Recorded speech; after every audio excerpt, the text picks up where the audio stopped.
ఈ స్వతంత్రం అనేది వచ్చిన తర్వాత వెంకటేశ్వర స్వామికి స్వతంత్రం పోయింది. దొంగలు ఎవరయ్యా అంటే దేవుడి పేరుతో వ్యాపారం చేసుకునే వాళ్ళు, ఈ అధికారులు, రాజకీయ నాయకులు, ఎవరెవరైతే దేవుడితో ఆటలాడుతున్నారో వాళ్ళందరికీ నేను ఒక భక్తుడిగా హెచ్చరిక చేయదలుచుకున్నాను. వీళ్ళందరూ అష్ట కష్టాలు పడి వెళ్తారు. ఎట్లా టార్చర్ చేయాలో అట్లా చేస్తారు ఆ దేవస్థానం వాళ్ళు. శ్రీవాణి ట్రస్ట్ అనేదానికి ఎవడన్నా మీరు కనుక పోయి పొద్దున్నే పోయి 10,000 కట్టాడంటే వాడికి బ్రేక్ దర్శనకి ఇచ్చేస్తాడు. అంటే అమ్ముకుంటున్నారు. ఈ గవర్నమెంట్ ఆ గవర్నమెంట్ కాదు, ఇవన్నీ ఒక 40, 50, 70 ఏళ్ళుగా జరుగుతూనే ఉన్నాయండి. తిరుమల గుడి మీద అత్యాచారాలు జరిగినట్టు, అఘాయిత్యాలు జరిగినట్టు ఇవన్నీ జరిగినాయి ఒకప్పుడు అని టీటీడీ వాడు డబ్బులు పెట్టి అచ్చేసిన పుస్తకాల్లో వాళ్ళ పండితులు చెప్పడం బుద్ధి తక్కువతనం కాదు. ఔరంగజేబు హయాంలో కూడా తిరుపతి జోలికి రావడానికి ఎవరికి దమ్ము లేదు. అక్రమాలు చేసేవాళ్ళు, వెంకటేశ్వర స్వామితో ఆటలాడిన వాళ్ళు ఎవరైతే ఉన్నారో వాళ్ళ బతుకులు ఏమవుతున్నాయో ఒక్కసారి చూడండి. దేవుడు సొమ్ము తిన్నవాడెవడు సుఖంగా ఉండలేడు. నమస్కారం అండి. మనం ప్రతి మనిషిలో ఒక నానుడు ఉంటుంది. దొంగలు ఉన్నారు జాగ్రత్త అనేది స్టార్ట్ చేస్తాం. అంటే మన ఇంట్లో ఏంటంటే దొంగలు ఉన్నారు జాగ్రత్త అని బోర్డు పెడతాం. కానీ ఒక విచిత్రమైన టైటిల్ తోటి మన శాస్త్రి గారు ఒకటి వచ్చారు. దేవుడితో జాగ్రత్త అనేది ఏమిటో నాకు అర్థం కాలేదు. ఇంకోటి అంటే దానిలో ఇంకొక విషయం ఏంటంటే తిరుమల తిరుపతి దేవస్థానం గర్భగుడి పెట్టి దొంగలు ఉన్నారు జాగ్రత్త అనే టైప్లో ఒకటి పెట్టారు. ఈ విషయం మీద మనం ఒకసారి ఎంవీఆర్ శాస్త్రి గారిని వాటితో మాట్లాడదాం. నమస్కారం శాస్త్రి గారు. శాస్త్రి గారు, అసలు ఈ టైటిల్ ఎలా వచ్చింది మీకు? అసలు దేవుడు ఉన్నాడు జాగ్రత్త. మీరు అన్నట్టు దొంగలు ఉన్నారు జాగ్రత్త హెచ్చరిక ఎవరికి చేస్తాము? దొంగలకు హెచ్చరిక, దొంగలు ఉన్నారని మనకి మిగతా వాడికి ప్రజలకు హెచ్చరిక. ఇది కూడా అంతే. దేవుడు ఉన్నాడు అని జాగ్రత్త.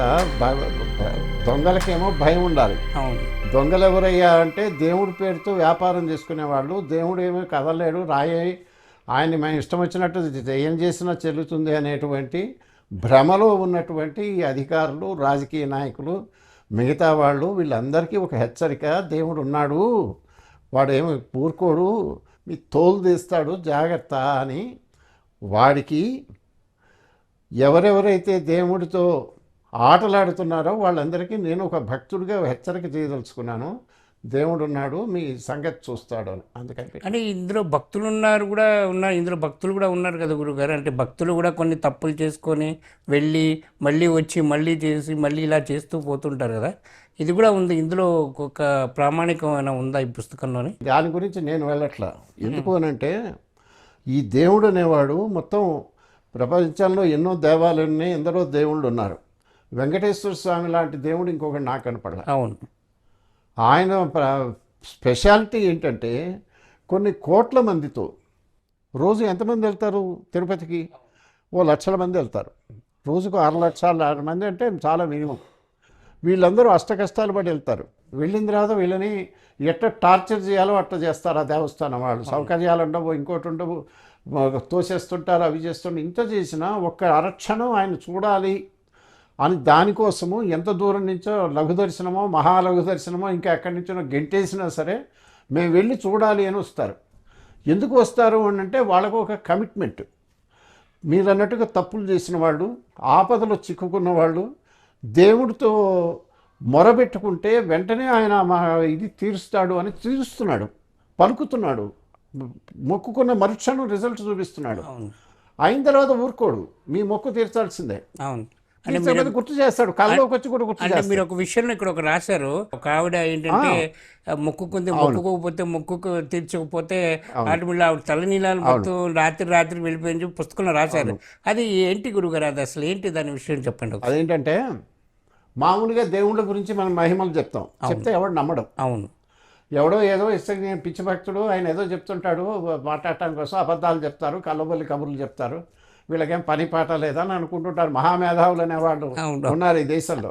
గజానికి ఒకడు ఉంటాడు, పనికి మాలిన వాళ్ళు. వీళ్ళు ఆ మాట అంటారు కదా. ఇట్లాంటి వాడు ఏమంటానికి తిరుగులేని సాక్ష్యం మీరు చెప్పింది ఏమిటి అనంటే 1875 సంవత్సరంలో కలకత్తా రివ్యూ అనే పత్రికలో అప్పట్లో 1875 అంటే ఈస్ట్ ఇండియా కంపెనీ పరిపాలనలో ఉన్నది. ఈస్ట్ ఇండియా కంపెనీలో చాలా పెద్ద ఆఫీసరు, ఐసీఎస్ ఆఫీసరు. అతను తిరుపతి వెళ్ళాడు. వెళ్ళిన తర్వాత ఆయన దేవుడు భక్తుడు కాదు, ఆయన క్రిస్టియను. ఆయనకి జనం అన్నా వీళ్ళన్నా ఈ గుడి అన్నా ఈ భక్తులన్నా చాలా తక్కువ అభిప్రాయం ఉన్నవాడు. అవును. అక్కడికి వెళ్ళిన తర్వాత చెప్పింది కూడా అదే థర్డ్ క్లాస్ కూడా, దీనికోసం ఎందుకు వస్తున్నారు, ఇది ఏముంది ఇందులో అని రాశాడు. ఆయన అనుభవాలు ఆ కలకత్తా రివ్యూ అనే పత్రికలో 1875లో వచ్చయింది. ఓకే. అందులో అతనన్న మాట. ఓకే. ఏమన్నాడు అనంటే, నేను వెళ్ళాను, అక్కడ నాకు తెలిసింది, నేను వెరిఫై చేశాను. ఏమిటి అని అంటే, తిరుపతిలో ఒక అమ్మాయి ఉండేదట, ఒక నాట్యగత్తె. ఓకే. ఈమె నాట్యాలు చేసి పొట్ట పూసుకునేది. ఆమెకి నాకు ఒక మంచి మొగుడు కావాలి, ఈ వృత్తినే మానేస్తాను కావాలని మొక్కున్నది. మొక్కుంటే మా నాయన కనుక నాకు మంచి సంబంధం చేసి నాకు మంచి మొగుడు కనుక వస్తే నేను నాకు తలనీలాలు ఇచ్చేస్తానని మొక్కున్నది. అన్నట్టే స్వామి ఆయనకి అనుకోకుండా చాలా గొప్ప సంబంధం వచ్చింది, చాలా మంచి పెళ్ళి అయిపోయింది. పెళ్ళి అయిన తర్వాత కమిట్మెంట్ ఉంది కదా, కొండ మీదకి వెళ్ళింది. వెళ్ళిన తర్వాత ఆమె ఇప్పుడు గుండు చేయించుకుంటే, ఆమె సౌందర్యమే కదా ఆమెకున్న అసలు మూలధనం. గుండు చేయించుకుంటే మళ్ళీ వీడికి మొహం మొత్తచ్చు, ఇదంతా ఎందుకు, ఈ జుట్టుదేముంది, ఇది అమ్ముకుంటే ఎంత వస్తుంది, దీని బదులు ఒక 10,000 రూపాయలు, అప్పట్లో 10,000, ఎప్పుడు 19th సెంచరీలో 10,000 అంటే ఇప్పుడు 1 కోటి రూపాయలు, దగ్గర 100 కోట్లకి లెక్క ఇప్పుడు. ఆ 10,000 రూపాయలు నేను గుండీలో వేస్తాను దీనికి బదులు అని అప్పటికప్పుడు ఆమె టర్మ్స్ మార్చేసింది. ఓకే. మార్చేసి డబ్బులు హుండీలో పడేసింది. వచ్చారు భార్యాభర్త కలిసి అక్కడే నిద్ర చేశారు. తెల్లారి పొద్దున్న చూసుకునేవాడికల్లా నెత్తి మీద ఉన్న జుట్టు ఒక్కటి కూడా లేకుండా మొత్తం గుండైపోయింది. ఎవరు చేశారో తెలియదు, ఆమెకు తెలియదు. అట్లా జరిగింది, ఆయన మహిమ అట్లా ఉంటుంది అని వాడు చెప్పాడు. ఈస్ట్ ఇండియా కంపెనీలో పనిచేస్తున్నవాడు. ఓకే. అందుకని మరి ఇది తిరుగులేని సాక్ష్యమే కదా. అవును. అది చాలా ఇటువంటి చాలా న్యాచురల్ ఇవి ఎన్నో జరుగుతాయని చెప్తున్నారు ఇక్కడ అన్న. అవును. అవును. అంటే ఇంకోటి గురుగారు, మీరు ఒక మీ పుస్తకంలో ఒకటి రాశారు. 1894లో ఒక క్రిస్టియన్ మతస్థుడే మన గురించి చాలా అద్భుతంగా రాశారు. అదేంటి అసలు? ఇప్పుడు ఈ గుడులకు సంబంధించి స్థల పురాణాలు ఉంటాయి. అవును.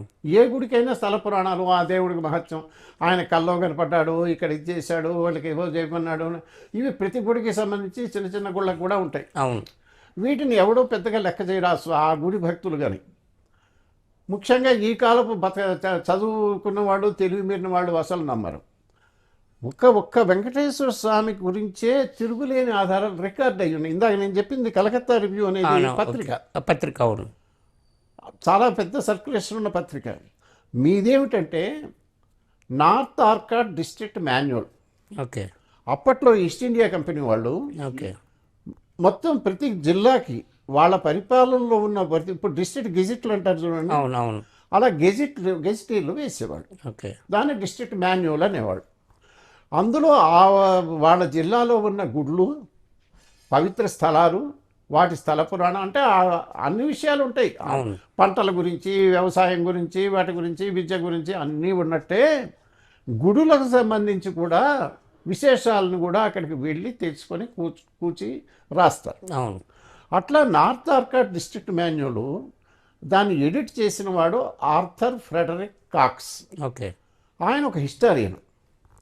తిరుపతిలో చాలా రోజులు ఉన్నవాడు, చాలా సాధికారికంగా ఎంక్వైరీలు చేసినవాడు. ఉదాహరణకి 2 చెప్పాడు. ఏంటంటే క్షేత్రపాల గుండు అని ఉంటుంది తిరుపతిలో. మెయిన్ టెంపుల్లో ధ్వజస్తంభం దగ్గర ఒక పెద్ద రాయి ఉంటుంది. ఓకే. దాన్ని క్షేత్రపాల గుండు అనేవాడు. ఓకే. దాని మీద గుడి మూసేసిన తర్వాత పూజారి తాళాలు వేయాలి కదా. గుడి మూసిన తర్వాత ఆ కీస్ తీసుకెళ్ళి ఆ రాయి మీద పెట్టేసి వాడు వెళ్ళిపోయేవాడు. అవును. రాయి మీద వెళ్ళిన తర్వాత ఆ రాయి తిరుగుతుందట. అవును. అంత పెద్ద బండ సర్క్యులర్గా గుడి చుట్టూ తిరుగుతుంది. ఎవడన్నా లోపలికి వచ్చినా ఇంకోటి వచ్చినా చంపేస్తుందట. ఒకడెవడో కర్మజాలక ఒక పూజారి కొడుకు అక్కడే ఉన్నాడు పొరపాటున. వాడు కూడా దాన్ని చూసి దాన్ని ఏమైందో తెలియదు, లోపల ఉన్నవాడు చచ్చిపోయి ఉన్నాడు అన్నాడు. ఇది ఆయన రికార్డ్ చేశాడు. ఈ క్షేత్రపాల గుండు అన్నదే తర్వాత దాన్ని గోగర్భం దగ్గరికి మార్చారు. గోగర్భ తీర్థం అని ఉంది. ఆ గోగర్భ తీర్థంలో ఉన్నప్పుడు ఇప్పుడు కాణిపాక విమాన దగ్గరికి వెళ్తే అవును ప్రమాణాలు చేయాలంటారు. అవును మేము ఇది ప్రమాణాలు చేయండి, నేను కావాలంటే కాణిపాకం గుడికి వస్తావా, ప్రమాణం చేస్తావా, రాజకీయ అని ఇప్పుడు నాయకులు కూడా రాజకీయ సవాల్ నాయకులు విసురుకుంటారు. సవాల్ విసురుకుంటారు. అవును అక్కడ బుద్ధి ఉన్నవాడు, ప్రాణం మీద ఆశ ఉన్నవాడు ఎవడు అబద్ధం ఆడు. ఓకే అది ఉన్నది కదా. ఇది ఇదివరకు తిరుపతిలో ఉండేది. ఓ ఈ క్షేత్రపాల గుండుని గోగర్భ తీర్థాన్ని మార్చిన తర్వాత ఎవరన్నా కనుక ప్రమాణం చేయాలి అని అనుకుంటే ఆ పార్టీ వాళ్ళు ఈ పార్టీ వాళ్ళు మీరు వెళ్ళి కావాలంటే అక్కడ తేల్చుకోండి అని కోర్టులు కూడా ఒప్పుకుంటే వాడు వచ్చి ఆ తీర్థంలో స్నానం చేసి తడి బట్టలతో కట్టుకుని వచ్చి ఆ రాయి దగ్గర నిలబడి ప్రమాణం చేయాలి. అంటే ఇప్పటికీ అది ఉందా గురుగారు? ఇప్పుడు లేదు. ఇవన్నీ కూడా 1894 వరకు ఉండేవి. ప్రజలందరికీ నమ్మకం ఉన్నది. ఈవెన్ కోర్టులు కూడా దాని ప్రమాణాన్ని విశ్వసించేవి అని ఇంగ్లీష్ వాడు రాశాడు. ఓకే 1894 దాకా కూడా డిస్ట్రిక్ట్ గెజిటర్లో ఉంది అని అంటే అది ఆల్మోస్ట్ అది ఉన్నట్టే కదండి. మనకది చాలా విశేషం కాదు. విశేషం. అవును దీని విషయం చరిత్ర అంటూ రాస్తే అవి బయట పెట్టొద్దు. అవును హిస్టరీ, తిరుమల చరిత్ర, తిరుపతి దేవుడి గొప్పతనం చెప్పాలంటే ఇంగ్లీష్ వాళ్ళు దానిలోనే ఇవన్నీ రికార్డ్స్లో ఉన్నాయా, కలెక్టర్లు వాళ్ళు వెళ్ళి ఎంక్వైరీలు చేసి ఇచ్చినాడు అని మనం చెప్పొద్దా? ఇప్పటి వరకు మనకు వచ్చిన చరిత్ర గ్రంథాల్లో, తిరుమల తిరుపతి దేవస్థానాలు వచ్చేసిన గ్రంథాల్లో వాళ్ళు ఎవడు చెప్పినా ఇవేవిడు చెప్పడం, మిగిలినవన్నీ మాట్లాడతారు. అవును అందువల్ల మనకు ఉన్న వాటిని కూడా మనం వినియోగించలేకపోతున్నాంరా అని నేను మనకి గుర్తు చేయటం కోసం విషయాలు చెప్పాను. గురుగారు, ఒక చిన్న విషయం, మీ పుస్తకంలో ఇంకొక విషయం వర్తనం గురించి ఎందుకు రాశారు? వర్తన ఏంటంటే ఇప్పటికీ చాలామంది భక్తులకి తెలియదు. నాకే షాకింగ్. ఇది ఏమిటి అని అంటే ముందు మీకు ఒక చిన్న బ్యాక్గ్రౌండ్ చెప్పాలి. ఇది అసలు నమ్మశక్యంగా అనేటువంటి అసలు ఎవడు నమ్మడం. ఓకే మన దగ్గర ఉన్నటువంటి దగులుబాజీతనాల్లో ఇది ఒకటి. అంటే కవిత్వం కన్నా కవిత్వం ఎక్కువ వస్తుంది ఇక్కడ. ఏంటంటే ఇదివరకు కృష్ణదేవరాయలు ఆ టైం నుంచి ఆ ప్రభువులు ఉన్నంత కాలము ఆ గుడిని చాలా గొప్పగా అభివృద్ధి చేశారు. వాళ్ళు సేవకులమే అనుకున్నారు, చేతులు కట్టుకొని నిలబడ్డారు. ఎంత వచ్చినా ఉన్న సంపద ఆస్తి అంతా దానికి గుడికే ఇప్పించాలి, స్వామికి అని అర్పణ చేశారు. అవును అవును వాళ్ళు ఉన్నంత వరకు, హిందూ రాజులు ఉన్నంత వరకు బాగానే నడిచినాయి, అన్ని గుళ్ళు బాగానే నడిచినాయి. ఈ తర్వాత ముస్లిం పరిపాలన వచ్చింది. ముస్లిం పరిపాలన వచ్చినప్పుడు ఈ తిరుపతి గుడి ఆర్కాట్ నవాబ్ దగ్గరికి వెళ్ళింది చేతిలోకి. వాడేం చేశాడు అని అంటే ఆ ఆర్కాట్ నవాబు దీని మీద డబ్బులు వస్తున్నాయి అప్పుడే, మొదటి నుంచి కూడా అది దట్టమైన కీకారణ్యాల్లో ఉన్న పులులు, సింహాలు అన్ని ఇక్కడ తిరుగుతున్న చోట్ల ఉన్నా దారి లేకపోయినా ఎక్కడెక్కడి నుంచో జనం వచ్చేవాడు. ఆ స్వామి మహిమ మాట్లాడింది. అంతే డబ్బు బాగా వస్తుంది కదా, ఈ డబ్బు వసూలు చేసుకోవడానికి వాడు కండి పెట్టుకున్నాడు. దానికి చేయటానికి లీజుకి ఇచ్చేవాడు. ఓకే ఆ లీజుకి ఇచ్చేవాడు సంవత్సరానికి ఇంత అని పాట పాడుకుంటారు. ఆ పాట వాడు డబ్బులు వసూలు చేసుకోవాలి కదా అని ఈ భక్తులు హుండీలో ఎంతైతే వచ్చిందో అవన్నీ వాడు తీసేసుకునేవాడు. ఓకే అప్పుడు ఒక సమస్య వచ్చింది. ఏమొచ్చింది అని అంటే దేవుడి మీద అలంకరించడానికి ఎవడో నెక్లెస్ ఇస్తాడు, ఇంకో వస్తు రూపాయన, ధన రూపాయన, వస్తు రూపాయన, ఇవన్నీ స్వామికి వినియోగం కావాలి, స్వామి ఒంటి మీద ఉండాలి, స్వామి కప్పాలి అని వస్తువులు ఏమైతే ఇస్తారో వాటిని ఎవడన్నా తీసుకొని, ఇప్పుడు సపోజ్ ఒక 1,00,000 రూపాయలు ఇచ్చాడు అనుకోండి, ఆ 1,00,000 రూపాయల వస్తువు వాడు కనుక చేయించొస్తే అవును ఇది వస్తు స్వామి మీద ఉంటుంది. అవును మరి వీడు వసూలు చేసుకునే వాడికి లాస్ కదా. అవును నువ్వు ఆయన దేవుడి మీద ఉంటే నా సంగతి ఉంటాయా? అవును అందుకని ఓ పని చేయి, నువ్వు కనుక దేవుడికి ఏదన్నా నగ చేసి ఓ 1,00,000 రూపాయలు పెట్టి కట్టాలంటే ఆ 1,00,000 రూపాయలు నగ తీసుకో, అక్కడ పెట్టు. నేను అది ముట్టుకోవట్లేదు కదా, దాని విలువ 1,00,000 రూపాయలు నాకు ఓకే అని పెట్టాడు. ఓకే కాబట్టి ఎవడైనా ఒక వస్తువు కానీ, ఒక బలిది కానీ, వస్త్రం కానీ, ఇంకోటి కానీ ఏదైనా స్వామికి సమర్పించాలి అని అంటే దాని విలువ మొత్తము మళ్ళా క్యాష్ రూపంలో కట్టాలి అనేది వాడు పెట్టాడు. ఓకే అది ఎందుకు పెట్టాడో మీకు అర్థమైంది. అవును దాన్నే ఇప్పుడు మన మహానుభావులు కూడా కంటిన్యూ చేస్తున్నారు. అది ఎట్లా బయటపడ్డది అని అంటే నాకెట్లా తెలిసింది అంటే పివిఆర్కే ప్రసాద్ గారని గొప్ప నిజంగా మహానుభావుడు. మహానుభావుడు ఎవడన్నా ఉన్నాడంటే ఒక ఋషి లాంటి వాడు. ఆయన ఈవోగా పనిచేశాడు. ఆయన నాహం కర్త హరికర్త అని ఒక పుస్తకం రాశాడు, సీరియల్ చాలా బాగా. అందులో ఒక మాట అన్నాడు. కర్ణాటకలో చిక్కమగళూరు జిల్లాలో అవును. నాగరాజరావు అని ఒక ఉపాధ్యాయుడు వెంకటేశ్వర స్వామి భక్తుడు, మామూలు మధ్యతరగతి కుటుంబీకుడు, మామూలు బడిపంతుడు. ఆ స్వామివారు అన్నట్ట కళ్ళలోకి వచ్చి నా కాసుల పేరు ఇవా అన్నట్ట, కాసుల పేరు చేయించన్నట్ట. తెల్లారి మెలకు వచ్చింది. చూస్తే మర్నాడు పొద్దున వాళ్ళ ఇంటికి ఒక లడ్డు వచ్చిందట, తిరుపతి లడ్డు. ఓ ఈ రెండు టాలీ అయింది. కాబట్టి స్వామి నాకు చెప్పాడు, స్వామే గుర్తు చేశాడు అని అర్థమైంది. ఇంట్లో అందరూ కలిసి కూర్చున్నారు. కాసుల పేరు మంచిగా చేయాలంటే 108 కాసులు కావాలి. అవును.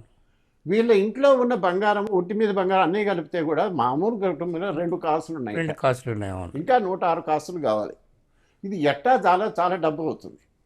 అందుకని వాళ్ళు ఒక పూట అన్నం మానుకొని ఖర్చులు తగ్గించుకొని అందరూ కలిసి కష్టపడి డబ్బు ఆదా చేసి అతి కష్టం మీద దానికి సరిపడా బంగారంకి సరిపడేలా డబ్బు సమకూడింది. దాంతో కాసుల పేరు చేయించారు. చేయించిన తర్వాత ఇంటిలో పాది వచ్చి స్వామికి సమర్పించుకుందామని, అప్పటికి వాళ్ళకి మొత్తం అయిపోయింది. వాళ్ళకి మొత్తం సర్వస్వం బొట్టి తెచ్చారు. జీరో తెచ్చిస్తే ఈ గుళ్ళో అధికారులు అన్నారు, ఇది 1980లో జరిగింది. అవును. ఎందుకు మొన్న 43 ఏళ్ల కింద. రీసెంట్గా వాళ్ళు అన్నారట, నువ్వు తెచ్చావు బాగానే ఉంది, కాసుల పేరు బిల్లు తీసుకురా, దాని విలువ ఎంతో ఆ డబ్బు మాకు కట్టన్నట్ట. వాడిని మతిపోయింది. ఇదేమిటయ్యా బాబు, ఇచ్చాడని మమ్మల్ని లేదు మాకేదో కాస్త ప్రసాదము లడ్డు ఏదో ఇచ్చి దీవిస్తాం అనుకుంటే డబ్బులు మేమెక్కడ తెస్తాము అని వాడు లబోదిబ్బం అంటున్నాడు. ఓకే. అప్పుడు అదృష్టవశాత్తు పివిఆర్కే ప్రసాద్ గారికి అది వెళ్ళింది, ఆయన అటు వెళ్ళాడు. అవును.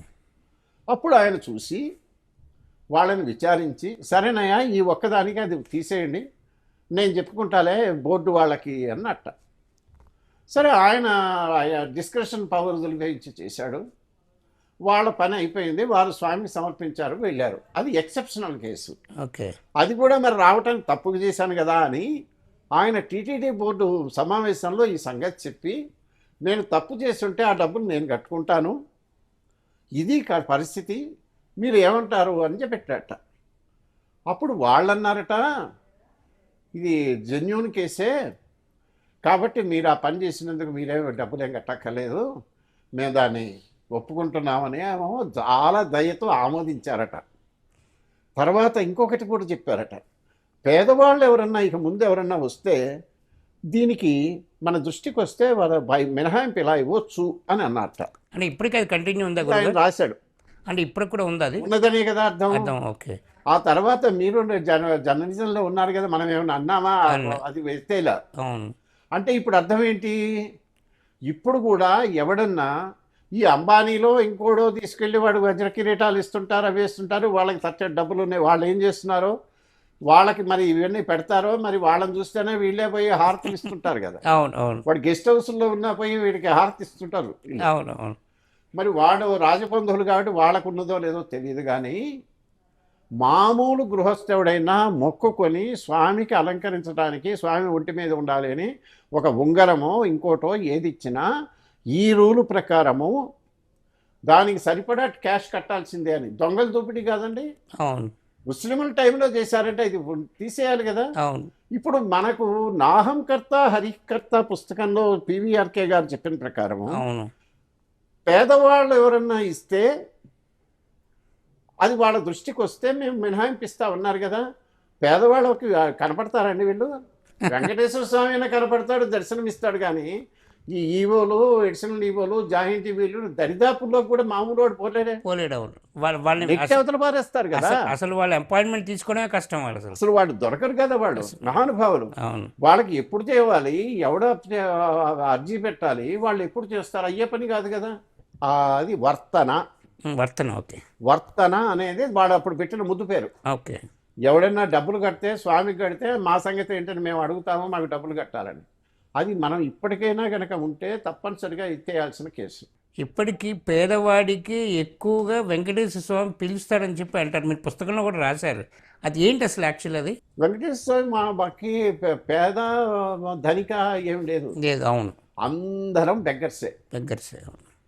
వాడు ప్రధానమంత్రి వచ్చినా, రాష్ట్రపతి వచ్చినా, ఇంకోటి వచ్చినా, దేశాన్ని అధినేతలైనా, ఇక్కడ ఈ అంబానీలైనా, అదానీలైనా, బిర్లాలైనా, టాటాలైనా అక్కడికి వచ్చేవరకల్లా అందరూ పోయి తలకు గుండు చేయించుకొని వచ్చి దండం పెట్టి వాడికి కావాల్సినవన్నీ తెచ్చుకునేవాడు. అవును. అక్కడికి వచ్చేవరకల్లా ధనిక లేదు పేద లేదు అందరూ అడుక్కునేవాళ్ళే, దేవుణ్ణి అడుక్కునేవాళ్ళే.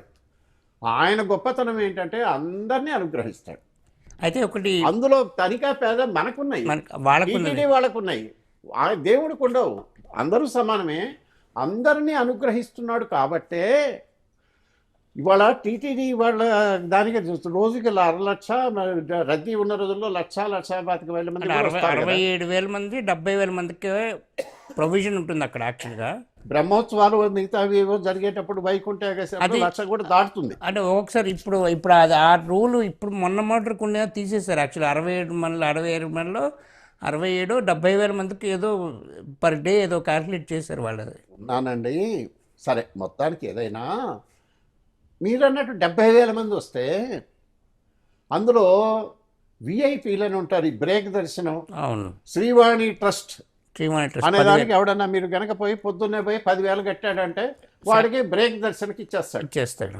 అంటే అమ్ముకుంటున్నారు. అవును, 10,000 రూపాయలు వాళ్ళ ఫ్యామిలీలో 4-5 వెళ్ళి దర్శనం చేయించుకోవాలంటే 50,000 రూపాయలు కట్టాలి. అవును. కట్టేంత స్తోమత సామాన్యుడు ఎవరికి ఉండదు. డబ్బు గల వాళ్ళకు ఉంటుంది. డబ్బు గల వాళ్ళకి వీళ్ళు పరిచర్యలు ఈ టీటీడీ వాళ్ళు బాగానే చేస్తున్నారు, వాళ్ళు పోతారు. ఇంకొంతమంది వాడితోనో వీడితోనో రికమెండేషన్ తీసుకొచ్చి సిఫారసులు బ్రేక్ దర్శనాలకు దీనికి ఉన్నాయి. ఈ మొత్తం కలిపి ఎంత ఉంటాయి? ఒక రోజులో మహా ఉంటే 1,000 ఉంటాయి, అంతేనా? అవును, 2,000 ఉంటాయి. రోజుకి 70,000 మంది, 1,00,000 మంది వస్తే 99% ఆఫ్ భక్తాస్ రోజు వెళ్ళే వాళ్ళందరూ మామూలు వాళ్ళే. అవును. వాళ్ళందరూ ఎందుకు వస్తున్నారు అని అంటే వాళ్ళందరినీ దుర్మార్గంగా దారుణంగా హింసిస్తున్నా, తిండి సరిగ్గా పెట్టకపోయినా, మండుటెండలో పోయినా, పైన ఆచ్ఛాదనం లేకపోయినా, వాళ్ళకి దర్శనం కూడా ఇప్పించకుండా లాగవతలు పారేస్తున్నా, ఎంత రూడ్గా బిహేవ్ చేసినా, ఎన్ని కష్టాలు పెట్టినా, అకామిడేషన్కి దానికి వాళ్ళకి దుంపదించుతున్నా, వాళ్ళందరూ ఎందుకు వెళ్తున్నారు అంటే దేవుడు మహిమ చూపిస్తున్నాడు. అంటే వాళ్ళందరినీ దేవుడు అనుగ్రహిస్తున్నట్టే కదా. అంటే ప్రజల దేవుడే, ఆయనకి అందరూ సమానమే. అయితే పివిఆర్కే ప్రసాద్ గారి పుస్తకం గురించి ఇప్పుడు మీరు మాట్లాడినప్పుడు నాకు ఒక చిన్న విషయం ఏంటంటే, పివిఆర్కే ప్రసాద్ గారి పుస్తకంలో సడన్గా అర్ధరాత్రి 1 గంటకి గంటలు మోగాయని చెప్పి రాశారు. అది అసలు ఏంటి అసలు? అది అసలు 1977లో ఆంధ్రప్రభలో ఓ వార్త వచ్చింది. ఓకే. ఆంధ్రప్రభ అప్పట్లో చాలా ఈనాడు పేపర్ కూడా అంత లేదు దానికి ఉండేది కాదు. అవును, అవును. Number 1 daily. అవును. వాళ్ళు ఫ్రంట్ పేజీలో బాక్స్ కట్టేశారు. ఓకే. ఏమిటి అంటే తిరుమల గుడిలో, వెంకటేశ్వర స్వామి గుడిలో అర్ధరాత్రి అంటే ఇప్పుడు 12, 1 గంట 1:30 వేళ పాళ లేకుండా విఐపీల కోసం వాటి కోసం వీళ్ళు అర్థమొచ్చిన టైం అప్పుడు 11 గంటలకి క్లోజ్ చేసేవారు. పవళింప సేవ అయిపోయిన తర్వాత ఎవడు ఒక పెట్ట కూడా ఉండేది. తాళాలు వేసుకొని పోయిన తర్వాత ఉన్నట్టుండి గుళ్ళో గంటలు గణగణ మోగినాయి. 1 గంటకి మోగిండే వరకలా అందరూ ఆశ్చర్యపోయారు. అప్పుడే కాదు, ఒక 2 ఏళ్ల కింద కూడా 79 అనుకుంటా, 77లో కూడా జరిగిందని కూడా అప్పుడు పత్రికలో వచ్చింది. ఇది మామూలుగా మనం చెప్తే ఏమంటాడంటే ఎవడన్నా ఎవడో ఉండుంటాడు లోపల, దేవుడికి పబ్లిసిటీ ఇవ్వడం కోసం ఎవరితోనో కొట్టించారని పిచ్చికూతలకు వస్తారు. దీనికి కూడా మళ్ళీ పివిఆర్కే గారే అదృష్టవశాత్తు రాశాడు. ఆయన ఏం రాశాడంటే, ఆ సంవత్సరం 1979లో ఆయన ఈవోగా ఉన్న కాలంలో తిరుపతిలో భయంకరమైన నీటి ఎద్దడి వచ్చింది. రిజర్వాయర్లన్నీ ఎండిపోయాయి. వీళ్ళు వరుణ జపం చేస్తే తప్ప ఆగేలేదు. ఉన్న నీళ్లు కూడా ఇంకొక వారం రోజులకు మించి రావని అన్నారట. ఈ లోపు వరుణ జపానికి ఎన్ని సన్నాహాలు చేసినా అడ్డం ఏదో ఒకటి అడ్డం వస్తున్నది. ఓకే. అవాంతరం వస్తున్నదే, ఆగిపోతున్నది. మరి వాళ్ళేమో వాళ్ళు ఇంకొక కొద్ది రోజుల్లో మొత్తం కటకట వచ్చేస్తుంది. ఏం చేయాలో తెలియక ఈయన ఈవో గారు పండితులు కలిసి దండం పెట్టుకున్నారట, స్వామి అనుగ్రహించాలి అని. ఏదో ఏం జరిగిందో తెలియదు, మీరు మీ అనుగ్రహం కావాలని స్వామిని కోరుకున్నాడు.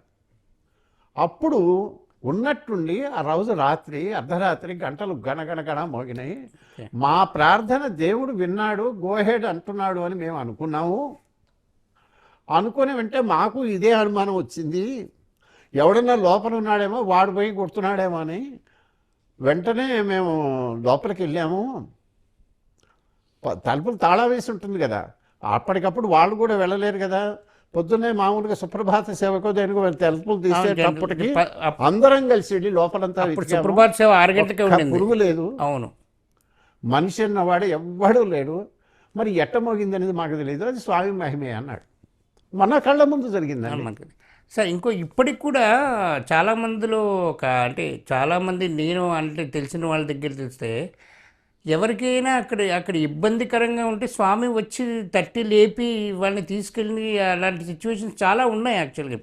ఈ రోజు కూడా అంటే మనం 2025లో మాట్లాడినా అంటే ఇప్పుడున్న వాళ్ళకి ఏంటంటే ఇదొక హంబక్ ఇది అనే మాట్లాడుతున్నారు తప్ప యాక్చువల్లీ ఇలాంటి ఒక మహిమగల దేవుడే తిరుమల వెంకటేశ్వర స్వామి. అసలు మనం యాక్చువల్లీ ప్రత్యక్ష కలియుగ దైవం అని మనమే అంటున్నాం కదా. కలియుగ దైవం ఆయనకి. మీరు అన్నట్లు ఏమండి, 1894లోనే అక్కడ మహిమలు ఉన్నాయి, అవును. ఇక్కడ ఇది ఉన్నది. నేనన్నా 1894లో అన్నాను చూసారా, వాడు ఇంకో మాట కూడా అన్నాడు. అక్కడ ఈ ఒక తీర్థం దగ్గర పాప వినాశనం తీర్థం దగ్గర ఎవరన్నా కనుక స్నానం చేస్తే వాడు చేసిన పాపం కనుక ఎంత పాపాత్ముడు కనుక అవుతానేమో ఆ నీళ్ళ రంగు మారేది అవును అని కూడా జనం చెప్తారు. దీనికి ఆధారం ఉన్నాయని ఆయన ఆర్థర్ కాక్స్ అనే యూరోపియన్ రాశాడు. అవును. ఇవన్నీ 1894లో కూడా ఇవి చాలా ముఖ్యమైన విషయాలు. ఆయన మన మతం కాకపోయినా, మన దేవుడు కాకపోయినా జనం అందరూ వింటున్నారు, దీనికి ఏదో విశేషమని వాళ్ళే ఫీల్ అయి రాసినట్టు. ఇవాళ మీకు కమ్యూనికేషన్స్ విపరీతంగా డెవలప్ అయినాయి, మీడియా డెవలప్ అయింది. ఈ వెంకటేశ్వర స్వామి సంస్థానం వారికే వెంకటేశ్వర భక్తి ఛానల్ అని ఒక ఎస్వీబీసీ ఛానల్ ఉంది. అవును. ఇంకొకటి ప్రచురణ ఇంత పబ్లికేషన్ కూడా ఉండేది వాళ్ళది, వాళ్ళకు పత్రికలు ఉన్నాయి, పబ్లికేషన్ ఉండేది. ఇప్పుడు లేదు, తీసేశారు. అది తీసారా? మరి ఇంకేమో ఇట్లాంటివన్నీ అంటే ఇంత మునుపు ఇలాంటి సంస్కరణలు బాగా చేస్తారు కదా. ఇంత మునుపు ఏంటంటే పుస్తకాలు ప్రింట్ చేసి ఇచ్చేవారు, లేదా విశ్వశాస్త్రం పుస్తకాలు చేసి ఇచ్చేవారు. పీవీఆర్కే ఉన్నప్పుడేనండి ఆయన రూపాయికి భగవద్గీత ఇచ్చారు. అవును తెలుసు, అప్పుడు ఇచ్చారు. అసలు భగవద్గీత మొత్తము ₹1. యాక్చువల్లీ ఆ రోజుల్లోనే అది ప్రారంభించారని చెప్పి తెలిసింది కూడా యాక్చువల్గా ఆయన ఉన్న టైంలోనే.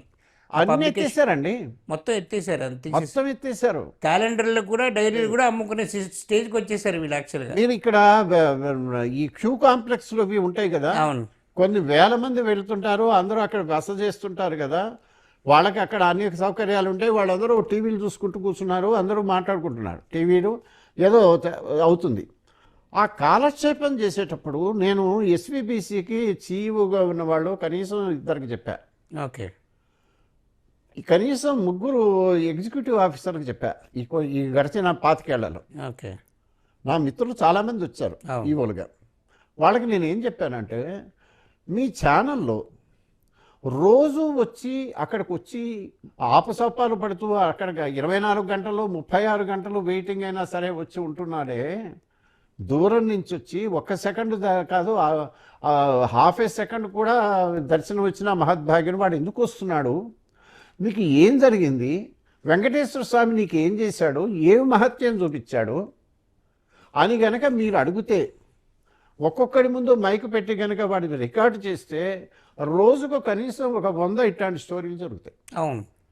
వీటిని కనుక వాళ్ళు ప్రచారం చేస్తే, ఇప్పుడు క్రిస్టియన్ ఛానళ్ళు ఉన్నాయి, యేసుక్రీస్తువి వాటికి క్రిస్టియన్ ప్రచారం చేయడానికి బోలెడు ఛానళ్ళు ఉన్నాయి. అవును. వాళ్ళకి నిజానికి పాపం కంటెంట్ దొరకదు. అవును. ఇంత మహిమాన్వితుడైన దేవుడు ఎక్కడా లేడు. అవును. కాబట్టి వాళ్ళు ఏవో పాపం వాళ్ళు చెప్పి అవి చేసి ఆ నూనె ఈ నూనె ప్రార్థన ఏవో చెప్తుంటారు. వీటిని చేయటానికే వాళ్ళు అంత పెద్ద బృహత్ వ్యవస్థలు ఉన్నప్పుడు, నిజంగా మహత్యాలు, నిజంగా పవర్ఫుల్ దేవుడు నీకు చేతిలో ఉంటే, ఆయన అనుక్షణం ప్రతి వాడికి రోజుకు ఇవాళ 70,000 మంది వచ్చారు అంటే 70,000 మందికి 70,000 నిదర్శనాలను చూపించాడు, 70,000 మంది కష్టాలు తీర్చాడు, వాళ్ళకి ఆదుకున్నాడనే కదా. ఏమిటా కష్టాలు, ఎలా ఆదుకున్నాడు అనేది కనుక నువ్వు చెప్తే 10 ఛానళ్ళు నడపొచ్చండి. అవును. భక్తులందరికీ ఇంట్రెస్ట్ ఉండదు. అవును. వాస్తవం. మీరు ఇవాళ వెంకటేశ్వర స్వామి భక్తుడిని ఎవరినన్నా అడగండి, కనీసం 10 స్టోరీలు చెప్తాడు. అవును. వాళ్ళు అనుభవించింది, ఆ స్వామి మాకు ఇది చేశాడు, ఈ రకంగా మాకు మేము అనుకున్న మరుక్షణం మాకు ఇది జరిగింది అని ఎంతోమంది చెప్తారే, అది వింటే మనకి థ్రిల్లింగ్గా ఉండదు. ఆ పని మన దేవుణ్ణి మనం ప్రమోట్ చేయలేకుండా ఇగో పంది కొవ్వులు, ఆవు కొవ్వులు, పనికి మాలిన అన్యమత ప్రచారాలు, ఇక్కడ ఎవడో మన ఎవడో తాగుబోతాడు, ఎవడో గుడి అదే అదే మన గోవిందరాజ స్వామి టెంపుల్ పైకి ఎక్కాడు, లేకపోతే ఇంకోటి ఏదో ఇట్లాంటి అడ్డమైన ఇష్యూల మీద వెంకటేశ్వర స్వామిని బదనాం చేస్తున్నారు. అంతే. ఆ టీటీడీ వార్తల్లోకి ఈ రాంగ్ రీజన్స్ వెళ్తున్నాయి. అవును. ఇలాంటివి కనుక ఎక్కితే మిగతా వాళ్ళందరూ నోళ్ళు మూతపడవండి. అవును. అది జరగట్లేదు. గురుగారు, మీరు ఒక కవి గురించి రాశారు, కవి ఏది కవిత్వం రాశారని చెప్పి రాశారు. అసలు ఏంటి అసలు దాని అర్థం ఏంటి అసలు? యాక్చువల్ దాని పుస్తకం ఏంటి? శ్రీవారికి భక్తితో అని ఓకే రాశా అధ్యాయం. నిజానికి అవి మనం సభ్యత సంస్కారం ఉన్న వాళ్ళు ఎవరు మాట్లాడకూడని విషయాలు. ఓకే. కానీ ఎందుకు మాట్లాడాల్సి వచ్చింది అని అంటే, వీళ్ళు ఈ మహానుభావులన్నీ గొప్ప పనులు చేస్తారు. ఈ తిరుమల తిరుపతి దేవస్థానం వాళ్ళు అక్కడ 75 ఏళ్ల కింద మనకు స్వతంత్రం అనేది వచ్చింది. అవును. అప్పటి నుంచి మనమే పరిపాలించుకుంటున్నామే. ఈ స్వతంత్రం అనేది వచ్చిన తర్వాత వెంకటేశ్వర స్వామికి స్వతంత్రం పోయింది. అవును, వాస్తవం అది. వాళ్ళు ఇంతకుముందు ఆ తురకల టైంలో, ఈ నవాబుల టైంలో, ఆ తర్వాత ఈస్ట్ ఇండియా కంపెనీ టైంలో, వాళ్ళ టైంలో ఎన్ని దుర్మార్గాలు ఎన్ని జరిగినా దేవుడి యొక్క పవిత్రతను జోలికి వాళ్ళు రాలా. అవును. దేవుడి పరువు తగ్గించే పనులు ఏవి వాళ్ళు చేయాలి. ఇతరు మనం మీరు చెప్పిన విధంగా ఒక 1894లో జరిగిన ఒక క్రిస్టియన్ వాళ్ళే మన గురించి, మన దేవుడి గురించి చాలా అద్భుతంగా రాశారని మీరే అన్నారు. ఇప్పుడు ఈరోజు మన వాళ్ళే మన దేవుడిని మన కించపరిచే విధంగా రాసిన స్థితికి వచ్చేసామంటే, రాసిన దాన్ని వీళ్ళు నోట్లో గడ్డి పెట్టాలి కదా. అవును. ఇక్కడ ఏం చేస్తున్నారంటే, ఇక్కడ వీళ్ళు చేసినటువంటి ఒక దౌర్భాగ్య పని ఏంటంటే, ఓకే, ఇప్పుడు కాదు, ఇదేదో ఈ గవర్నమెంట్ ఆ గవర్నమెంట్ కాదు, ఇవన్నీ ఒక 40, 50, 70 ఏళ్ళుగా జరుగుతున్నాయి. అవును. ఏదో మన PVRK ప్రసాద్ లాంటి వాళ్ళు, ఇంకేదో కొద్దిమంది పుణ్యాత్ములు ఎవరన్నా ఈవోలుగా వచ్చినప్పుడు అవి బాగానే ఉన్నాయి. కానీ ఆ టైంలో అప్పుడు కూడా వాళ్ళు ఎంత కష్టపడ్డా వాళ్ళకు కూడా చేతగానంతగా ఈ పనికి మాలిన వికృత వ్యవస్థ వాళ్ళని దుంపదించింది. అవును. సరే, అది ఉంచండి. ఇప్పుడు మీరు అడిగింది చెప్తా. ఏంటంటే, ఒక కవి, వాడు ఒక పనికి మాలిన కవిత్వంలో శతకం ఒకటి రాశాడు. ఆ శతకంలో శతకం అంటే 100. అవును. వాడు 100 కూడా ఆయన ఇలా 98 రాసే వరకల్లా వాడు ఎక్కడ మాడు పాల్గొట్టాడో వెంకటేశ్వర స్వామి తెలియదు, కానీ ఆపేశాడు. అది ఎక్కడో పడి ఉన్నది. ఆ పడున్న దాన్ని చెత్త కుప్పలోంచి వీళ్ళు ఎత్తుకొచ్చారు. ఎత్తుకొచ్చి వెంకటేశ్వర లఘుకృతులు అని ఒక పుస్తకం వేశారు. అయ్యో. ఆ లఘుకృతుల్లో మొట్టమొదటి శతకంగా దీన్ని వెంకటాచల విహార శతకము అని వేశారు. ఆ వెంకటాచల విహార శతకాన్ని ఇప్పుడు ఎవడన్నా అంటే దాన్ని ఏమంటారంటే నిందాస్తుతి అంటారు చూడండి. అవును. అంటే తిట్టినట్టుగా ఉంటుంది, కానీ అది యాక్చువల్గా స్తుతించటమే. మన సిరివెన్నెల రాశాడే, ఆది విచ్చో వాడిని బూడిదిచ్చేవాడిని, అవన్నీ ఆయన ఎలివేట్ చేసేవి. చూడటానికి ఏదో తిట్టినట్టుంటుంది. ఇటువంటిదే అది అని వీళ్ళు చెప్తారు. నిజానికి అది ఒక ముఖం మీద ఉమ్మేయటానికి కూడా పనికిరాని వస్తువు అది, ఆ పుస్తకం.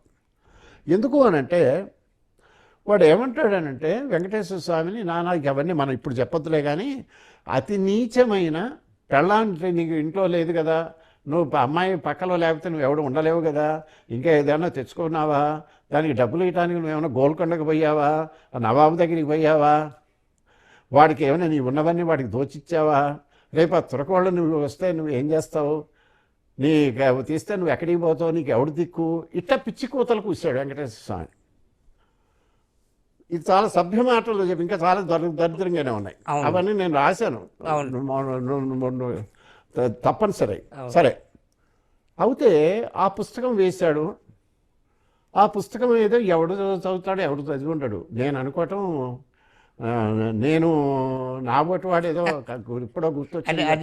అది మీరు చదివినట్టు ఎవరు చదవలే, అంత ధైర్యం కూడా. నాకు అది ఎందుకు వచ్చింది అని అంటే, నాకు నేను ఈ ముస్లింల దండయాత్రలు వీటి గురించి నేను చాలా పుస్తకాలు రాశాను. అవును ముస్లింల టైంలో వాళ్ళు దేవాలయాలు కూల్చటం, అవును ఇంకోటి చేయటము, హిందూ మతం మీద ఎలా చేశారు, ఎట్లా తిరిగి, దాని మీద నేను చాలా పుస్తకాలు రాశాను.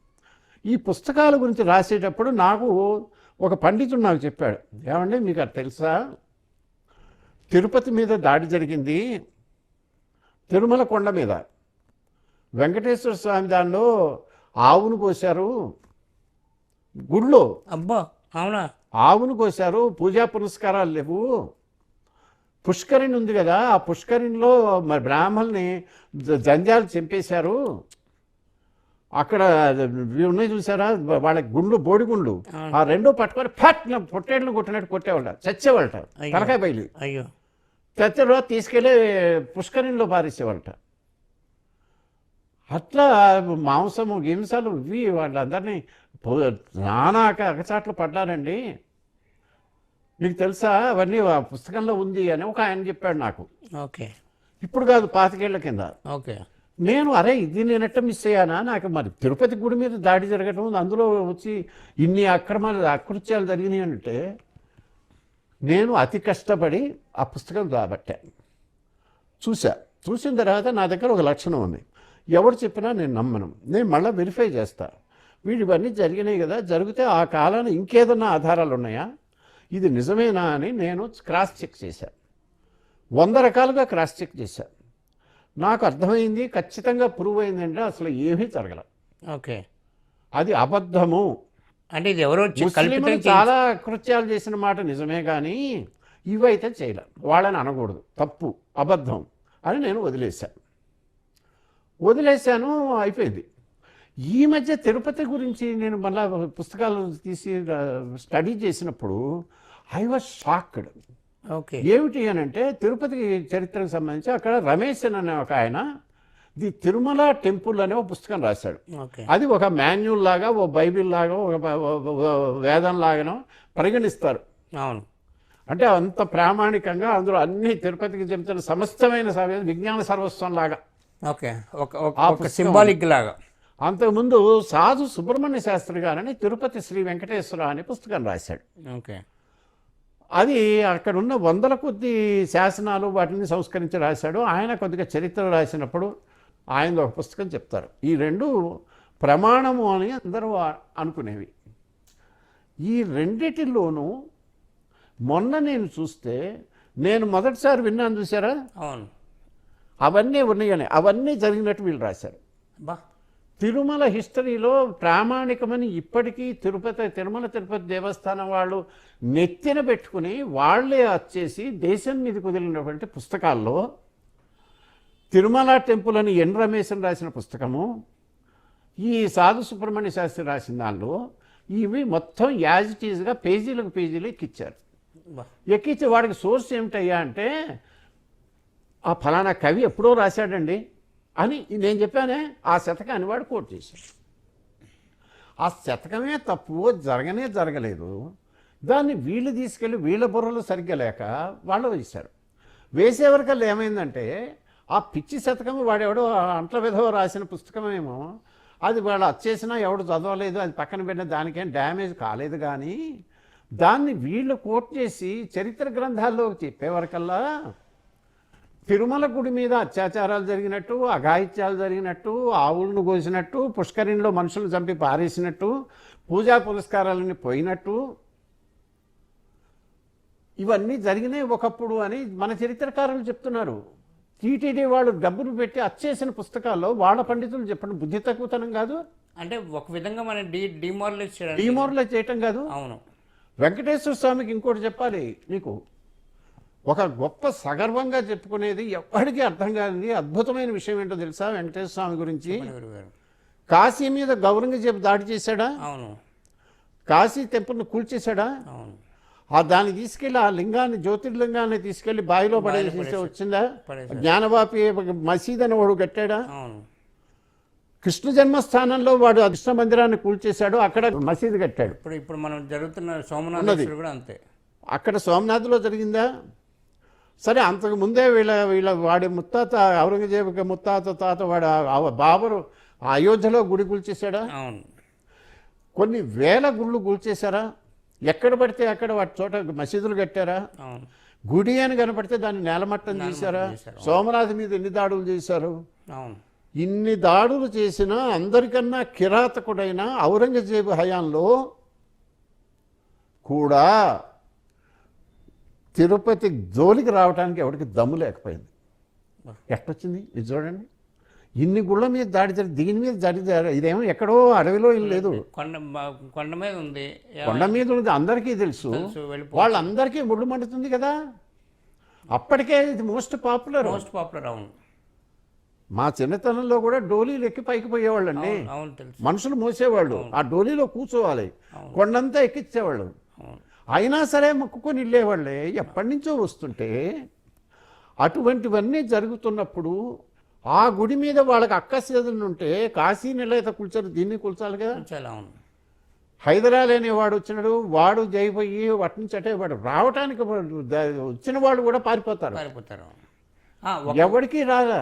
ఒక పుస్తకంలో చదివాను గురుగారు, వాళ్ళు ఇది ఇప్పుడున్న ప్రస్తుతం ఉన్న మెట్లు ఎక్కుతాను చూడండి, ఆ మెట్లు అలిపిరి మెట్లు ఎక్కే వరకు వచ్చి దండయాత్రకు వచ్చి వెనక్కి వెళ్ళిపోయిన వాళ్ళు ఎంతో మంది ఉన్నారు.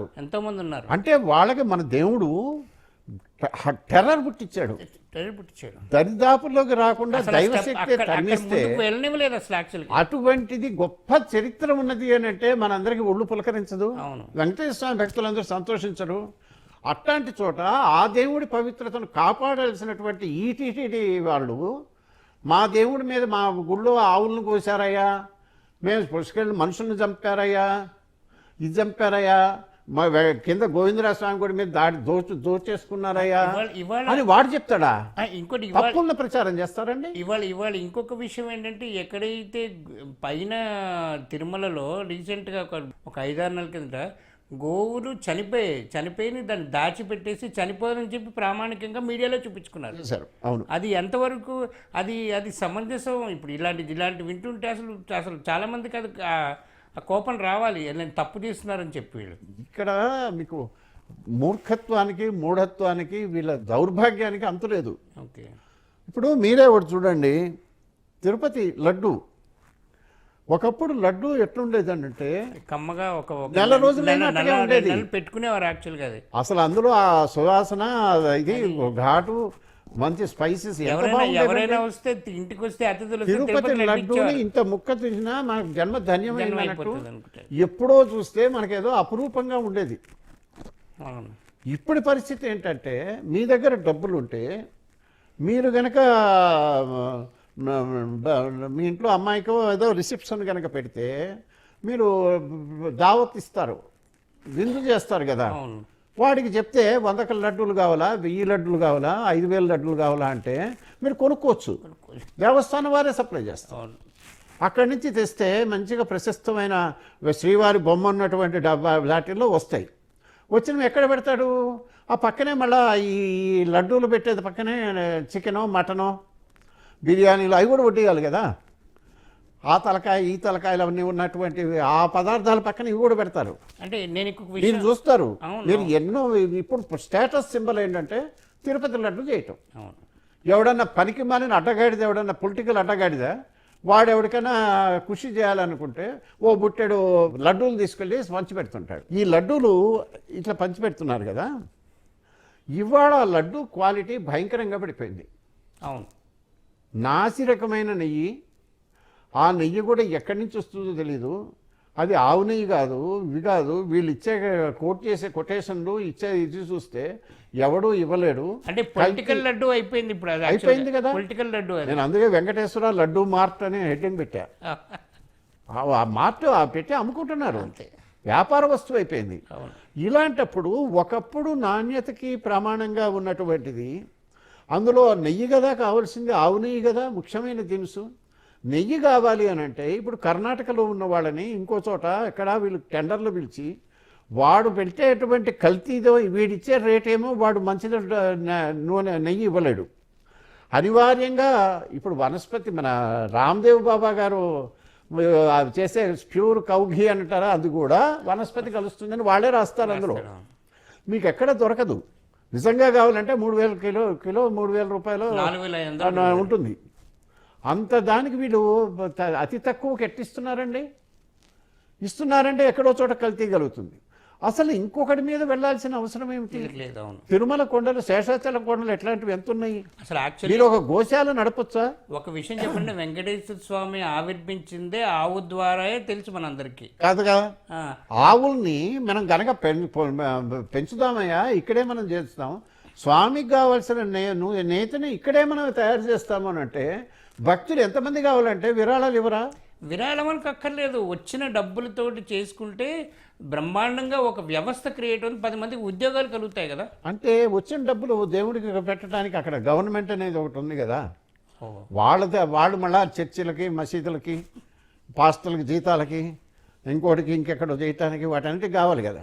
ఓకే. మన నోట్లో మన్ను కొట్టాలి వాళ్ళు. అంటే ఇప్పుడు ఈ ఆవుకి సంబంధించిన మనం నెయ్యికి సంబంధించింది ఒక వ్యవస్థ క్రియేట్ ఎందుకు చేయడానికి క్రియేట్ ప్రాబ్లం చేయలేమండి? నేను మొన్న దీని గురించి రామచంద్రపుర అనే ఒక ఇది ఉంది, గోకర్ణం ఉందా? అవును. గోకర్ణం దగ్గర ఒక స్వామి ఉన్నాడు. ఆయన ఆర్ఎస్ఎస్ వాళ్ళు విశ్వమంగళ గోగ్రామ యాత్ర అనే అమర్చ చేశారు. అవును. నరేంద్ర మోదీ రావటానికి ముందు అవును. గోరక్షణ కోసం దేశవ్యాప్తంగా ఒకటి జరిగింది ఉద్యమం. ఆ మొత్తం ఉద్యమానికి ఆయనకు అప్పచెప్పారు ఆ బాధ్యత. ఆ టైంలో ఆయన హైదరాబాద్ వచ్చాడు. వచ్చినప్పుడు నన్ను కలిశాడు, నేను కలిశాను, మాట్లాడాం. నాకు ఏదో కొద్దిగా బాధ్యత ఉండే అప్పుడు ఈ ఉమ్మడి రాష్ట్రం. ఓకే. అప్పుడు నేను ఆయనతో మాట్లాడాను. మొన్న ఈ మధ్య ఈ ఆవులు, పంది కొవ్వు, ఆవు కొవ్వు గురించి మహానుభావులు అందరూ కలిసి పండిత చర్చలు చేస్తున్నారు కదా, మన కడుపులో వాంతులు అయ్యేట్టు. ఆ టైంలో నేను ఆయనకి ఫోన్ చేసి నేను ఆ శ్యామలరావు గారు ఈవో ఉన్నాడు, ఇప్పుడు కొత్తగా చంద్రబాబు ప్రభుత్వం గవర్నమెంట్లో వీళ్ళు వచ్చినప్పుడు కదా, స్వామి ఒకవేళ మీరు ఆయన దగ్గర ఏంటంటే స్పెషాలిటీ, ఆ స్వామి మన భారతదేశంలో ఏమైతే కౌ బ్రీడ్స్, ఆవులకి యొక్క ఎన్ని రకాల బ్రీడ్స్ అయితే ఉన్నాయో అవన్నీ ఆయన ఆశ్రమంలో ఉన్నాయి. ఓకే. గోకర్ణం దగ్గర దగ్గర 4,000 ఆవులు ఏవో ఉన్నాయి. అవును. అంటే ఆయన అథారిటీ ఆన్ గో సంరక్షణ, గో ఆయన ప్యాషన్, దాని మీద అంత పోషించి చేస్తున్నాడే. మిమ్మల్ని ఒకవేళ గనక తిరుమల తిరుపతి దేవస్థానం వాళ్ళు మిమ్మల్ని కన్సల్ట్ చేసి మీకు ఏదైనా బాధ్యత అప్పచెప్తే దీని విషయంలో మీరేమన్నా చొరవ తీసుకోగలరా అంటే ఆనందంగా చేస్తాము, మాకు అవకాశం ఇప్పించి వాళ్ళు కనుక మాకు టైం ఇప్పిస్తే వెళ్ళి మాట్లాడతాము అని ఆయన నాకు మెయిల్ పెట్టాడు. ఇవి ఏమీ ఉండకుండా మీరు అక్కడ ముస్లిం కంపెనీలకి కాంట్రాక్ట్లు ఇస్తారు. ముస్లింలకి జీడిపప్పులు బగేరాలు ఇంకేవో ఇచ్చినవి ఇవన్నీ ఎవరికి ఇస్తున్నారు అని అంటే చివరికి ఇచ్చేవరకు ముస్లిం కంపెనీలు తెచ్చిన వాటితో నీ ప్రసాదాలు తయారు కావాలా? అసలు యాక్చువల్ జీడిపప్పు అనేది మన రాష్ట్రంలోనే ఎక్కువగా ఉండాలి కదా. శ్రీకాకుళంలో జీడిపప్పు కొంత ఫేమస్, ఇంకొకటి లేదు. వాళ్ళకి ఇస్తే కనీసం వాళ్ళైనా దాని మీద లైఫ్ లాంగ్ బతుకుతారు కదా. గల్ఫ్ అందుకని ఎన్ని రకాల ఆచారాలు ఇవన్నీ కడుపు మండదు భక్తుడికి. నిజంగా స్వామికి ప్రసాదాలకి మాకు అవకాశం కనుక ఇస్తే ఎంతమంది మాకు లాభాలు కూడా వద్దండి, మాకు అవకాశం ఇవ్వండి అనేవాళ్ళు ఎంతమంది లేరండి? అన్ని రంగాల్లో వ్యాపారాలు చేసేవాళ్ళు లేరు మన వాళ్ళు, వెంకటేశ్వర స్వామి భక్తులు. వాళ్ళని ఇన్వాల్వ్ చేయకుండా వేరే ముస్లిం దేశాలకి, ముస్లిం కాంట్రాక్టులకి, ముస్లిం సంస్థలకి వేరే చోట్లకి కాంట్రాక్టులు ఇచ్చి తెప్పించుకోవాల్సిన కర్మేం పట్టిందండి? అడిగేవాళ్ళు లేక కాదు వీళ్ళకి. అందుకని అడగాల్సింది ఎవరు? భక్తులు. కడుపు మండాల్సింది ఎవరికి? భక్తులకి. అందుకని ఉన్న విషయాలు కాస్త అంటే ఇప్పుడు భక్తులు కూడా ఏంటంటే ఫాస్ట్ రేంజ్లో వెళ్ళాలి, ఫ్లైట్ ఎక్కాలి, దర్శనం చేసుకోవాలి, వచ్చేయాలి, దర్శనం అయిందా ఆ లడ్డు ప్రసాదం తీసుకోవాలి, 10 ఇంట్లో వాళ్ళకి ఇచ్చేయాలి, అయిపోయింది. అంటే దేవుడి దర్శనం చేసుకున్న మనం భక్తితో చేసుకున్న భావన ఈ జనరేషన్ ఎవరికి లేదని నాకు అనిపిస్తుంది ఈ విషయంలో. అట్లా మీరు జనరలైజ్ చేయడానికి వీల్లేదు. ఎందుకనంటే ఈ ఫ్లైట్లలో తిరిగే వాళ్ళు ఎంతమంది, అలాంటి వాళ్ళు ఉన్నారు. ఇల్ఘాటను వెళ్తూ వాటితో వచ్చిన వాళ్ళు ఉన్నా, ఎప్పటి నుంచో కలలు కంటున్న వాళ్ళు, ఎంతో కాలినడకన వెళ్ళే వాళ్ళు ఉన్నారండి. ఫ్లైట్లో వెళ్ళగలిగిన అవకాశం ఉన్నా వాళ్ళ ఊరు నుంచి ఒట్టి కాళ్ళ మీద వెళ్ళి వెంకటేశ్వర స్వామి కొండెక్కి దర్శనం చేసుకున్న వాళ్ళు బోల్డ్ మంది ఉన్నారు. అంత కమిట్మెంట్ ఉన్నవాళ్ళు. వాళ్ళు ఎవరన్నా కనుక కొండదారిన పైకి మెట్ల దారిన వెళ్తే ఇదివరకు దర్శనానికి వాళ్ళకి ప్రిఫరెన్స్ ఇచ్చేవాళ్ళు. వాళ్ళకి ఎంతో కొంత కాస్త వెసులుబాట్లు ఇవి ఉండేవి. ఈ మధ్యకాలంలో ఇప్పుడు కాస్త నయమేమో నాకు తెలియదు కానీ నేను టచ్లో అంటే లేను. ఇప్పుడు కూడా ఏంటంటే వాళ్ళకి 18 గంటలు 19 గంటలు టైం పడుతుంది. ఇప్పుడు వేరే వాళ్ళకి ఏంటంటే 6 గంటలు 5 గంటలు 3 గంటలు దేని విషయంలో అయినా కమర్షియలైజ్ అయిపోయింది. చాలా బాధపడుతున్నారు భక్తులు, అవస్థలు పడుతున్నారు. అయినా కానీ ఈ అవస్థల్ని, ఈ బాధలు కూడా దేవుడు పెట్టిన పరీక్షలుగానే వాళ్ళు భావించి, మనం వచ్చింది ఆ స్వామిని చుట్టానికి కదా, మనం వచ్చామని ఆయన రిజిస్టర్ అయితే చాలు కదా, ఏమైనా సరే వచ్చి చాలు, ఇక్కడి నుంచి కొండ మీద దండం పెట్టుకున్నా సరే పోతాము అనేటువంటిది ఆ భక్తి తత్పరత ఎంతమందిని లాగుతున్నదో చూడండి, ఎన్ని లక్షల మందిని లాగుతున్నదో చూడండి. ఒక మ్యాగ్నెట్ లాగా, మెగా మ్యాగ్నెట్ లాగా ఆకర్షిస్తున్నాడు. రోజుకి 70,000 మంది వెళ్తున్నారంటే ఎక్కడి నుంచి వస్తున్నారు, ఎట్లా వెళ్తున్నారు? మరి మిగతా వాళ్ళు ఎన్ని చేసినా మిగతా చోట్లకి వెళ్ళని వాళ్ళు ఇక్కడికి ఎందుకు వెళ్తున్నారు అనేది ఆలోచిస్తే మనకు తెలుస్తుంది. మొత్తం మీద కావాల్సింది చైతన్యం రావాల్సింది, నోరు తెరవాల్సింది భక్తులు. చాలామందికి అంటే ఇప్పుడు మాలాంటి భక్తులు ఎవరైతే ఉంటారో ఆ భక్తి అంటే భగవంతుడితోటి మనం ఆటలాడుకోకూడదు, భగవంతుడితోటి మనం ఉండకూడదు అని చెప్పి భగవంతుడితో మనం చాలా భయంతో భక్తితో వెళ్తాం. కానీ ఇంత చేస్తున్నా భగవంతుడు ఎందుకు చూడట్లేదు? భగవంతుడికి అసలు ఇవన్నీ తెలియవా? అసలు ఏంటి విషయం చెప్పండి ఒకసారి గురుగారు. అంటే ఎందుకు ఆర్చే వాళ్ళకి ఆరుస్తున్నాడు, తీర్చే వాళ్ళకి తీరుస్తున్నాడు, భక్తుల విషయాలు చూస్తున్నాడు. కాకపోతే ఏంటంటే ఆయన గుళ్ళో ఆయన కళ్ళ మీద మీరు చాలా సౌమ్యంగా భక్తులు కాబట్టి మీరు బాగా అడిగారు. అందరూ అడుగుతారు, మీ దేవుడు ఏం చేస్తున్నాడు, కళ్ళు మూసుకున్నాడా, ఏం చేస్తాడా, మీ కళ్ళ ముందు ఏం చేస్తాడు, మీ దేవుడు నేను లడ్డు తీసుకోనంటే కారణం అదే అంటున్నాడు కదా. ఆ దేవుడే ఏమి చేయలేక అవన్నీ సహిస్తుంటే ఆ దేవుడు ఎందుకు పనికి వస్తాడు, ఏం భయం అని అంటాడు. కరెక్టే. ఇక్కడ ఒక పాయింట్ ఉంది. నేను ఒక ఎగ్జాంపుల్ చెప్తా. మీరున్నారు, ఓకే, మీకు ఒకళ్ళు ఎవరో వస్తారు, మీకు ఒక అభిమానులు ఉన్నారు. వాళ్ళు వచ్చి, అయ్యా మీరు చాలా గొప్ప పనులు చేశారండి, మీరు మహానుభావులండి, మీ పేరుతో నేను మీకు ఒక శిలా విగ్రహం పెడతాను, మీ పేరుతో ఒక చిన్న ఆడిటోరియం ఏదో కట్టిస్తాను, అక్కడ మంచి కార్యక్రమాలు చేయిస్తాను, అందులో విగ్రహం పెడతాను అని మీకు చెప్తాడు.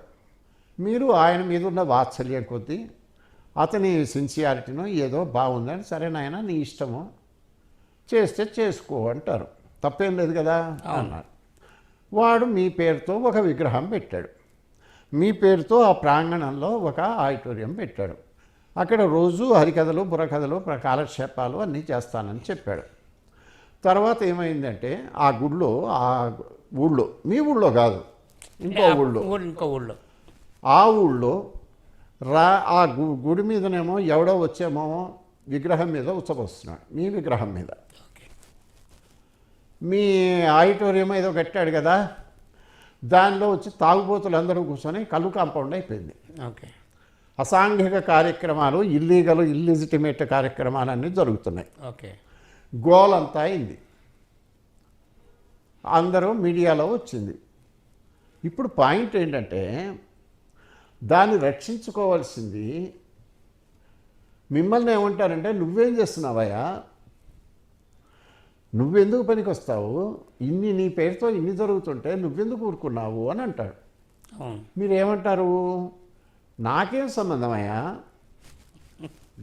గుడి విగ్రహం పెట్టింది వాడు, కట్టింది వాడు, కట్టిన దాన్ని ఎవడు కాపాడుకోవాలి, వాడు కాపాడుకోవాలి, అంతేనా? నేను చేయాల్సింది, నాకు వచ్చింది నేను చేస్తా. నా పేరుతో ఎవడో విగ్రహం పెడితే దాని మీద ఎవడో ఉచ్చపోసాడా, ఇంకోటి చేశాడా చూసుకోవాలి, నా డ్యూటీ కాదు నాయన, వాడు చూసుకోవాలి. వాడు చూసుకోకపోతే వాడి కర్మ, ఆ పాపమో పుణ్యమో వాడికి, నాకేం సంబంధము అంటారు మీరు, అవునా కాదా? దేవుడు కూడా అదే అంటాడు, అంతే కదా. గుడి కట్టు అని ఆయన చెప్పలా, దేవుడు ఇక్కడ అయితే మరి అలాంటి వాటిని సహిస్తాడా దేవుడు అని? సహించట్లా. మీరేమనుకుంటున్నారంటే ఇక్కడ అక్రమాలు జరుగుతున్నాయి ఏంటంటే, నిజంగా అన్నీ బిజినెస్. మీకు ఒక మాట చెప్పాలి, మెకంజీ అనేవాడు 1830s రాశాడు, మెకంజీ మ్యానుస్క్రిప్ట్స్లో ఉంది, అందులో ఆయనకు ఒక కాపీ దొరికింది. అందులో ఏమన్నా అంటే ఈ తిరుమల గుడి గురించి, ఇక్కడికి వచ్చిన ప్రతివాడు దాని డబ్బులు కాజేయాలని చూస్తుంటాడు, బుద్ధి పుడుతుంది ఇక్కడ ఉన్న అధికారులకి, కానీ ఏమైందంటే అట్లా ఎవడు చేసినా వాడు చస్తాడు, వాడు మళ్ళా ప్రాణాలతో తిరిగి వెళ్ళడు, నానా అగచాట్లు పడతాడు. బుద్ధి ఒళ్ళు దగ్గర పెట్టుకొని దేవుడికి సేవ అనుకొని వచ్చిన వాళ్ళేమో తరిస్తున్నారు, దీన్ని వ్యాపారం అనుకొని దానికి లోబడ్డ వాళ్ళేమో అధోగతి పాలవుతున్నారు అని ఆర్డర్ రాశాడు. మెకంజీ రాశాడు. ఇప్పుడు అదే జరుగుతున్నది. మనకేం తెలుస్తున్నదంటే ఇవాళ ఈ కాంట్రాక్టుల్లో వాటిల్లో వీటిలో 100 కోట్లు వీటిలో అన్నీ నొక్కేస్తున్నారు కదా, అన్ని రకాలు డబ్బులను కమర్షియలైజ్ చేశారు కదా, వ్యాపారం చేస్తున్నారు కదా, రకరకాలుగా అవినీతి అక్రమాలు జరుగుతున్నాయి కదా, ఇవన్నీ కీలక స్థానాల్లో ఉన్నవాళ్ళు ముఖ్యమైన వాళ్ళే చేస్తున్నారు కదా. దేవుడు ఏం చేస్తున్నాడు అనేది మనం పాయింట్. దేవుడు ఏం చేస్తున్నాడో వాళ్ళకి తెలుసు. దేవుడు సొమ్ము తిన్నవాడెవడు సుఖంగా ఉండలేడు. మీరు కావాలంటే ఎవరైనా సర్వే చేయండి, మీరు ఎవరైతే అవినీతి పరులు అని మీకు ఎవరినడినా చెప్తాడు. తిరుమలకు పోయి మీరు ఎవడెవడట్టు అందరి జాతకాలు అందరికీ తెలుసు. డబ్బులు వెనకేసినటువంటి అవినీతి పరులు, అక్రమాలు చేసేవాళ్ళు, వెంకటేశ్వర స్వామితో ఆటలాడిన వాళ్ళు ఎవరైతే ఉన్నారో వాళ్ళ బతుకులు ఏమవుతున్నాయో ఒక్కసారి చూడండి. వాళ్ళ ఇళ్లల్లో శాంతి ఉండదు, వాళ్ళ పిల్లలు ఉన్నట్టుండి చచ్చిపోతుంటారు, వాళ్ళకి ఉన్న దేశంలో ఉన్న రోగాలన్నీ వాళ్ళకే వస్తాయి, వాళ్ళ ఫ్యామిలీ మెంబర్స్కే వస్తాయి. అడ్డదిడ్డమైనటువంటి అధోగతి పాలవుతున్న వాళ్ళు అవన్నీ మనకు తెలియవు. వాడు చేసిన ఈ అక్రమము అవినీతి ఒకటే మనకు తెలుస్తుంది. ఆ చేసిన వాడిని వెంకటేశ్వర స్వామి వెంటనే సెటిల్ చేస్తున్నాడండి. ఆయన కోపం మామూలు కోపం కాదు, ఆయన అంటే అందరికీ భయం మామూలుగా కాదు. వీళ్ళందరూ మాయావులైతే అందుకే నేను అన్నా, మాయావి పరమానందం త్యక్త్వా వైకుంఠముత్తమం స్వామి పుష్కరిణీ తీరే రమయా సహమోదతే. నా అందరికీ మించిన మాయావి వైకుంఠాన్ని వదిలేసి ఇక్కడ కూర్చున్నాడు, అందరి అకౌంట్లు సెటిల్ చేస్తున్నాడు. మనకు తెలియకపోవచ్చు, చేసిన వాడు ఎవడు బతికి పట్టగట్ల. ఇక్కడ ఉన్న వాళ్ళు ఎలాంటి వచ్చిన వాళ్ళు ఎలా అయిపోయారో మీ కళ్ళ ముందే తెలుసు.